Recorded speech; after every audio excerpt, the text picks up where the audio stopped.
नमस्कार मित्रांनो, आपण आज एक महत्त्वाची बातमी आपल्या या यूट्यूब चॅनलवर बघणार आहोत. महाराष्ट्रातील हा सर्वात प्रसिद्ध आपला यूट्यूब चॅनलवर जर नवीन असाल तर चॅनल सबस्क्राईब करून बेल आयकॉन प्रेस करा. आज आपण स्वीकृत नगरसेवक म्हणजे काय, त्याची कामं, त्याचे अधिकार, त्याची पात्रता यासंबंधी सर्व माहिती आपण घेणार आहोत. सुरुवात करणार आहोत की त्याची पात्रता आणि स्वीकृत नगरसेवक म्हणजे काय. स्वीकृत नगरसेवक म्हणजे थेट निवडणुकीत उभा न राहता नियुक्त केलेला, ज्यामध्ये आरोग्य, शिक्षण किंवा इतर चांगल्या क्षेत्रातून जे तज्ज्ञ येतात त्यांची नियुक्ती स्वीकृतमधून केली जाते. परंतु यावेळी राजकारण वेगळं आहे. जी राजकारणाची किंवा राजकारणी जे नगरसेवक निवडून येतात त्यांच्या संख्येवर त्यांच्यातीलच एखादा उमेदवार आणि व्यक्तीची स्वीकृत नगरसेवकपदी निवड केली जाते. स्वीकृत नगरसेवक पदासाठी साधारणपणे खालील पात्रता आवश्यक असते. त्यामध्ये पहिलं, तो भारताचा नागरिक असावा.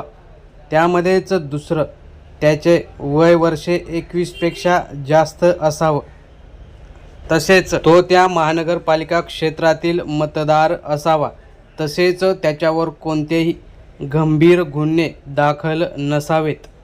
स्वीकृत नगरसेवकांची एकूण संख्या महानगरपालिकेमध्ये किती असावी याची महत्त्वाची माहिती म्हणजे महानगरपालिका निवडणुकीतील निवडून आलेले एकूण जे सदस्य संख्या म्हणजेच नगरसेवक त्याच्या 10%, म्हणजे जर 100 नगरसेवक असतील तर 10% म्हणजेच 10 स्वीकृत नगरसेवक निवडता येऊ शकतात.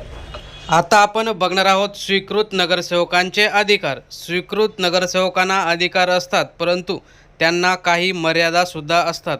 त्यामध्ये त्यांचे अधिकार म्हणजे महासभेत त्यांना बोलण्याचा अधिकार, जनतेचे प्रश्न मांडण्याचा अधिकार, महानगरपालिकेला काही सूचना देण्याचा अधिकार, लोकांचे प्रश्न, जनतेचे प्रश्न त्यांच्यापर्यंत पोहोचवण्याचा, इतर ज्या समित्या असतात त्यामध्ये सदस्य म्हणून सुद्धा ते काम बघू शकतात. आता त्यांना काही मर्यादासुद्धा आहेत. त्या मर्यादासुद्धा आपण बघूया. त्यांना स्थायी समितीचे सदस्य होता येत नाही.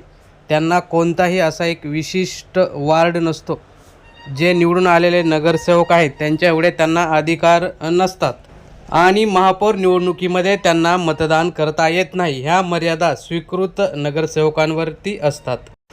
आता आपण बघणार आहोत स्वीकृत नगरसेवकांची नक्की कामं काय असतात. त्यांचं पहिलं काम आहे शहर विकासाबाबत सूचना देणे. दुसरं आहे शिक्षण, आरोग्य, महिला, क्रीडा यासंबंधी सूचना आणि आपलं मत मांडणं. तिसरं काम आहे प्रशासन आणि जनतेतला दुवा बनणं. त्यानंतर पुढचं काम आहे सामाजिक उपक्रम जे काय आहे ते राबवण्यासाठी आणि सूचना मांडणे. त्यानंतर आहे महानगरपालिकेच्या ज्या योजना आहेत त्याविषयी सभेत असो किंवा जनतेसमोर त्याची चर्चा करणं, ही त्यांची महत्त्वाची कामे असतात. आता आपण बघणार आहोत निवडून आलेला नगरसेवक आणि स्वीकृत नगरसेवक यांच्यातील महत्त्वाचा नेमका फरक काय आहे. तर आपण बघूया. निवडून आलेला नगरसेवक हा लोकांनी निवडून दिलेला असतो, तर स्वीकृत हा महानगरपालिकेने नियुक्त केलेला असतो. निवडून आलेल्या नगरसेवकांना प्रभाग असतो. स्वीकृत जे नगरसेवक असतात त्यांचा प्रभाग नसतो. त्यानंतर आहे मतदानाचा अधिकार. निवडून आलेल्या नगरसेवकांना मतदानाचा अधिकार असतो. स्वीकृत नगरसेवकांना मतदानाचा अधिकार नसतो.